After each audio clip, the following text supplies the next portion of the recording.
would work. You can also scout, scout out if you do grab that Novaria with that Astral. Whoa, okay. No Astral Echo. It's going to be a diversion with this Louis Yi. And then the Minotaur. Wow. So they got two tanky dudes. Yep, they get the condition that they need. Two tanky dudes with the Melissa. I am partial about this Louis because it is easy to dive with the Matilda and with the Hirara.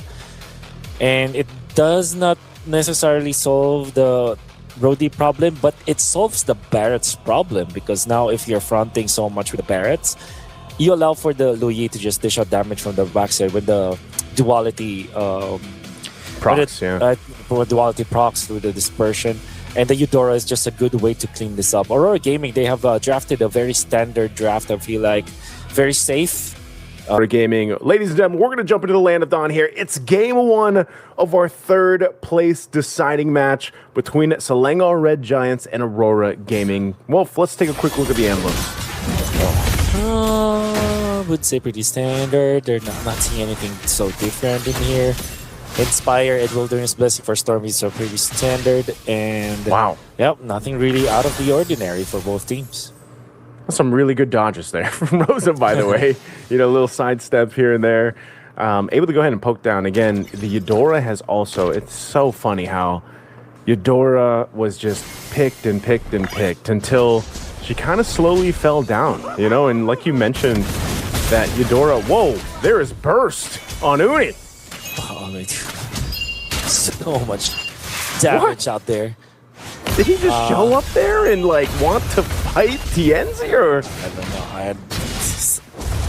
know. Frankly, Naisu, I lagged a little bit. I was blurred from his. I didn't see the start of it and the end of it. But here they want to contest this purple buff take. That's just Pagu. And that's going to be enough for SRG. They will actually use Cram to Zonal Pagu, dropping the Matilda down to 50% HP. But that's a Matilda, so topping up once again is not going to be a problem. Hey, you know what? We'll just say that happened to Uni too, just leave it at that. But yeah, that's an early death you don't want to take, especially on a Fanny. Again, most of the times when the Fannies are brought up, we know that if you struggle early on or you get behind, you kind of default into this. Instead of looking for kills, it's like you're pushing the map elsewhere.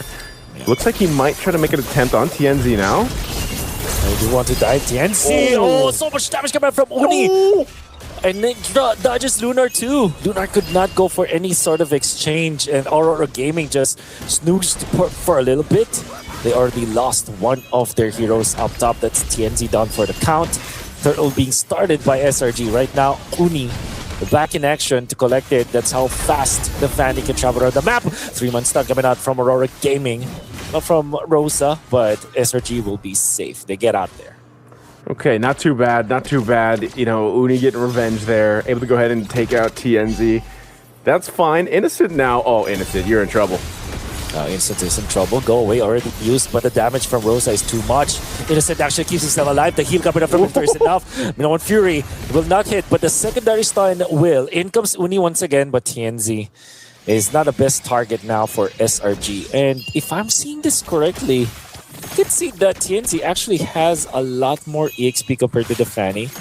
I'm so sure. I'll have to look at that later. So it kind of means that TNZ is not too far away from SRG even after the death up top. Yeah, I can't believe no one died in that fight. It was a great use of the ultimate from the Melissa there. Innocent dropping down the go away from me. Knew that they had a diversion. This is one of the things we saw in the past couple days here for Games of the Future, where the gold laners, if they're picking these kind of traditional marksmen, let's say even aside from the Melissa, right, because she's got that ultimate, but before she has the ultimate, you see so much pressure put into that lane to try to convert a kill early on, delay them as much as possible. This is even what happened to Emon last night. But then eventually, if you have a diversion to bring the team there quickly, all the better. And this is also why we saw, I believe, the Louis banned out a couple times too, because teams just didn't want to give that to the opponent. Yeah, it's one of those heroes that will always be a problem, no matter what, because you're always looking over your shoulders, technically speaking. Here for side of SRG, they really have to control this Lord, this upcoming turtle. You don't want to give a lot more mileage for Aurora Gaming. To be fair, Aurora Gaming are positioning themselves well. Look at how fast the Barretts can move with the Matilda. From top now to mid now, going to be the turtle. They saw Cram. TNZ pokes the turtle this time. Pagu scouts them out. It's a slow take. In comes the Melissa into the fray. Want to go for Cram this time, committing some of their spells and abilities, but not much commitment. Muddles defend of Aurora for a little bit. They go, the patience coming up from Aurora. They do get the retribution, but the kill coming up from the Melissa. Oh, the Circling Eagle is not that on point as Yumis is very tanky. Two tanky dudes protecting this Melissa, allowing for Melissa to get a kill in exchange for the turtle. Okay, Tienzi's gonna get out of there. That was a turtle that they had to fight for. Just couldn't find the opening. And yeah, I would say, you know, this is kind of the case. Whoa, hold on. Hold on, Rosa? they still want to go for more. Rosa will be able to get out. Pagu's just so good with the Matilda, man. That's what Matilda does. You think a fight is about to break out, and it's just, you know, it's a feint. It's not actually going to happen just because they can just disengage, guiding wind on out. Nice stun there, but this is Cram on the Uranus. He'll tank that up. Oh, they do go for the play up top. Uni's down. Just like that. Very simple for SRG to be able, for Aurora Gaming to be able to take out the Fanny. And it seems like, yeah, Lunar is enough, and they get more as Yumis is taken out. They're not respecting the damage of Aurora Gaming. Hey, man, every single time I see a Brody tear apart some memories, you gotta walk away from it, you know? Like, it's the cool way to do it. Stormy's gonna be in trouble. Oh, Circling Eagle. Circling Eagle, they go in. Enough for now, but that is just for them to shoo away the members of SRG as they were taking the objective anyways. Great take coming out from Aurora Gaming. Will be able to push into the bottom lane.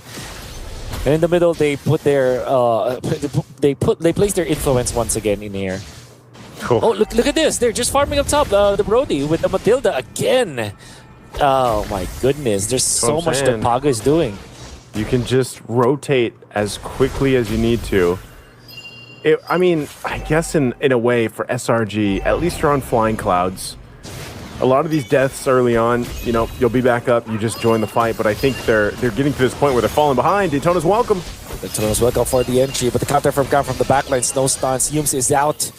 And the problem they have with this Uranus is that although it's very tanky, it doesn't really threaten for any stun, so there's no stoppage from SRG. They still want to take this turtle fight. Torn apart memory hurts. In comes Uni and wants to take out Pagu, but Pagu, that's not a good target. It's the Matilda. In fact, Aurora Gaming are returning in kind. They do take the turtle and they actually fend off Uni.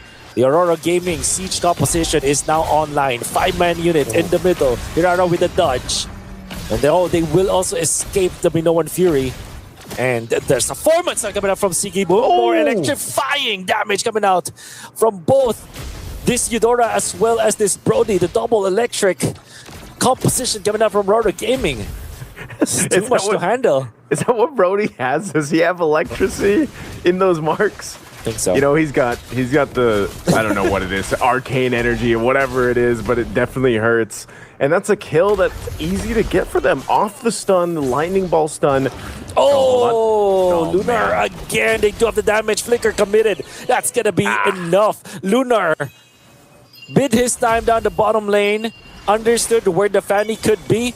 Game sense as well as game IQ from Lunar is top of the line for sure. That's why I said, man, you can't give Lunar the Barretts. Oh, he's going to take some damage here, though, but he's got enough shields and he can just guiding wind out of this, but I think it's a bait.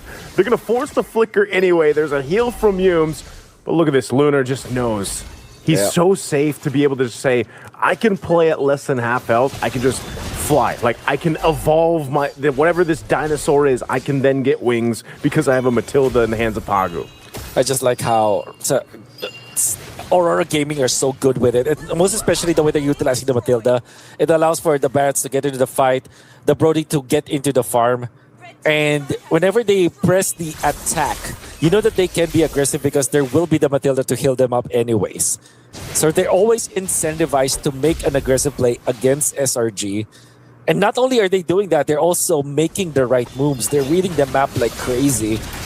And now Uni wants to poke TNZ. Look at that. All the damage that Uni was able to deal, it's the Matilda with just one skill too. And they're topped up. Okay. Topped up. Lord is up. Aurora Gaming's got control of it. As you can see, this is what I was saying with the problem with Fanny, man. If you get behind like this, you default to just being in the opposite lane to get some push, because that's all about you can do.